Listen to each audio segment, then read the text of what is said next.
केंद्र शासित प्रदेश लद्दाख को राज्य का दर्जा देने की मांग को लेकर हुए हिंसक प्रदर्शन के मामले में जलवायु कार्यकर्ता सोनम वांगचुक को गिरफ्तार कर लिया गया है। उनके खिलाफ राष्ट्रीय सुरक्षा कानून यानी एनएसए के तहत कार्रवाई की गई।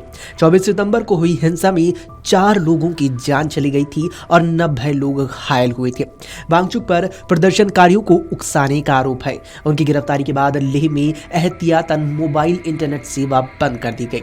पुलिस महानिदेशक डीजीपी एसडी सिंह जामवाल के नेतृत्व में पुलिस ने शुक्रवार दोपहर 2:30 बजे वांगचुक को हिरासत में लिया। बाद में गिरफ्तार कर लिया गया और उन्हें राजस्थान की जोधपुर जेल भेज दिया गया। केंद्रीय गृह मंत्रालय ने वांगचुक को लेह हिंसा के लिए जिम्मेदार ठहराया था। हालांकि वांगचुक ने आरोपों को सिरे से खारिज कर दिया। वांगचुक लेह एपेक्स बॉडी यानी एलबी के वरिष्ठ सदस्य हैं। एलबी कारगिल डेमोक्रेटिक अलायंस यानी केडीए के साथ लद्दाख को राज्य का दर्जा देने और संविधान की 6ठी अनुसूची में शामिल करने को लेकर 5 सालों से आंदोलन कर रही है। 2019 में पूर्ववर्ती जम्मू कश्मीर राज्य के विभाजन के बाद केंद्र शासित प्रदेश लद्दाख बना।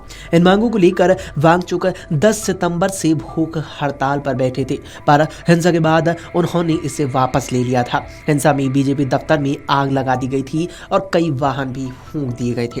लेह में कर्फ्यू जारी है और अगले आदेश तक के लिए स्कूल कॉलेज भी बंद कर दिए गए हैं।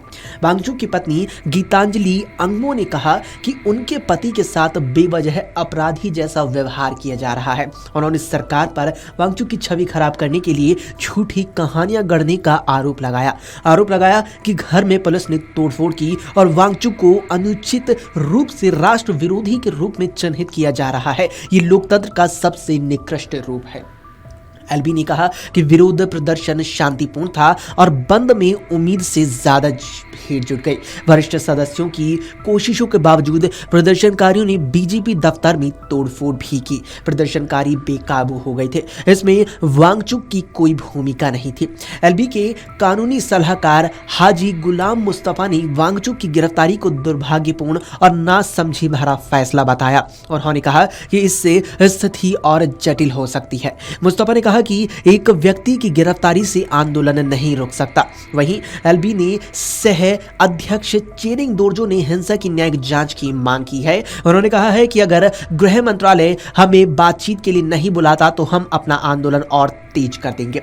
हिंसक विरोध प्रदर्शन को प्रदर्शनकारियों की ओर से क्रांति बताए जाने पर लद्दाख के उपराज्यपाल कविंद्र गुप्ता ने कहा कि इसे क्रांति नहीं साजिश कहा जा सकता है। उन्होंने कहा कि माहौल बिगाड़ने वालों को जिम्मेदार ठहराया जाएगा। उपराज्यपाल ने कहा कि शांति बहाली के प्रयास किए जा रहे हैं और जल्द स्थिति सुधार की भी उम्मीद है।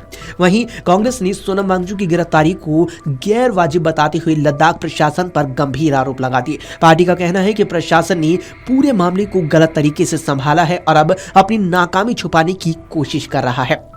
इसके अलावा अखिल भारतीय कांग्रेस कमेटी के महासचिव गुलाम अहमद मीर ने अनंतनाग में मीडिया से बात करते हुए कहा कि सोनम वांगचुक एक सम्मानित और गांधीवादी विचारधारा वाले व्यक्ति हैं, जिन्होंने हमेशा लद्दाख के हितों के लिए काम किया है। उनकी गिरफ्तारी की कोई जरूरत नहीं थी। मीर ने यह भी कहा कि वो एनडीए सरकार है जिसने वांगचुक को विदेशी फंडिंग की अनुमति दी थी और अब उस फंडिंग को रद्द करके ये दिखाना चाह रही है कि जैसे वो पहले ही सरकार की गलती थी। ये पूरी तरह से लद्दाख मामले का गलत प्रबंधन है और इसके लिए केंद्र सरकार और प्रशासन जिम्मेदार है। डोरू से विधायक मीर ने कहा कि लद्दाख की जनता राजनीतिक सशक्तिकरण चाहती है, एक विधानसभा के साथ पूर्ण केंद्र शासित प्रदेश का दर्जा और 6ठी अनुसूची में शामिल किया जाना, ताकि वहां की जनजातीय और सांस्कृतिक पहचान सुरक्षित रह सके।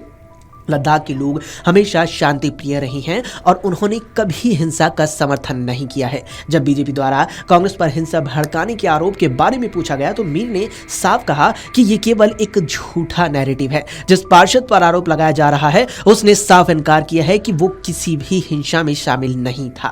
फोटो में दिख रहे व्यक्ति को लेकर भी साफ किया गया कि वो पार्षद नहीं है। यहाँ तक कि उस पार्षद के 2 नजदीकी रिश्तेदारों की मौत भी हो चुकी है, फिर भी वो शांति बनाए आशाएं रखी हुई है। भीड़ ने आखिर में कहा कि बीजेपी अपनी विफलता छिपाने के लिए कांग्रेस पर झूठे आरोप लगा रही है, जबकि हकीकत यह है कि सरकार से लद्दाख की जनता का भरोसा पूरी तरह से उठ चुका है। आम आदमी पार्टी के लद्दाख को राज्य का दर्जा दिलाने के लिए संघर्ष कर रहे सामाजिक कार्यकर्ता और शिक्षाविद सोनम वांगचुक के साथ केंद्र सरकार के रवैये की कड़ी आलोचना की है। आपने आरोप लगाया कि बीजेपी शासित केंद्र सरकार वांगचुक जैसे देशभक्त को तुच्छ राजनीति का शिकार बना रही है। पार्टी के राष्ट्रीय संयोजक अरविंद केजरीवाल ने कहा कि यह बेहद दुर्भाग्यपूर्ण है। इस व्यक्ति ने अपना पूरा जीवन शिक्षा, सुधार और नवाचार को समर्पित कर दिया। उसे सरकार का पूरा तंत्र प्रताड़ित कर रहा है। उन्होंने सोशल मीडिया पर एक पोस्टर साझा करते हुए लिखा कि जो व्यक्ति देश के बारे में सोचता है, शिक्षा और नए आविष्कारों के बारे में सोचता है, उसे प्रताड़ित करना बीजेपी की घटिया राजनीति का उदाहरण है। दुख होता है कि देश की बागडोर ऐसे लोगों के हाथों में है। ऐसे भारत का विकास भला कैसे संभव है। पर्यावरण कार्यकर्ता सोनम वांगचुक की विदेशी फंडिंग के जो सबूत सामने आ रहे हैं, उनसे करोड़ों की फंडिंग हाथों को छिपाने के मामले में उनकी नीयत और लद्दाख में हालात बिगाड़ने की साजिश के सूत्र जुड़ते दिख रहे हैं। केंद्र सरकार ने वित्तीय अनियमितताओं के चलते वांगचुक की एनजीओ का SPCR लाइसेंस रद्द कर दिया है। दान और आंदोलन के नाम पर जुटाई गई रकम गैर सरकारी संगठन यानी एनजीओ से निकलकर निजी कंपनी में पहुंचाई गई और वहां से सीधे निजी खातों और विदेशों तक।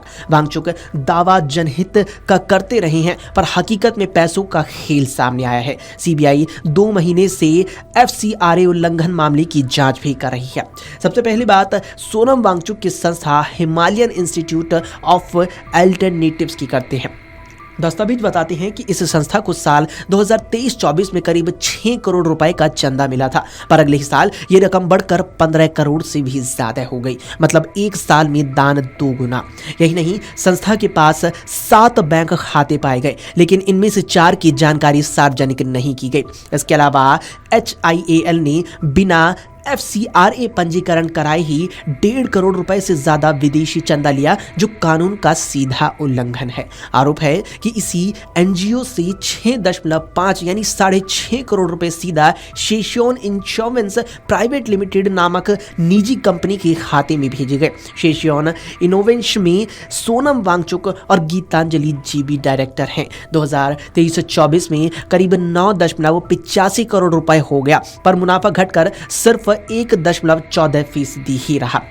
यानी टर्नओवर तो बढ़ा, लेकिन मुनाफा गायब हो गया। जांच एजेंसियों को शक है कि मुनाफे का पैसा दबाने का खेल किया गया है। इतना ही नहीं, कंपनी के 3 खातों में से 2 को छुपा लिया गया। एनजीओ से ट्रांसफर हुए 6.5 करोड़ रुपए इन्हीं खातों में पहुंचे थे। वांगचुक की पुरानी संस्था students educational and culture movement of Ladakh के नाम पर कुल 9 बैंक खाते हैं, पर इनमें से 6 का जिक्र नहीं किया गया। यानी यहां पर भी एकदम से बात छिपाई गई है, लेकिन सच्चाई सामने आती नजर भी आ रही है।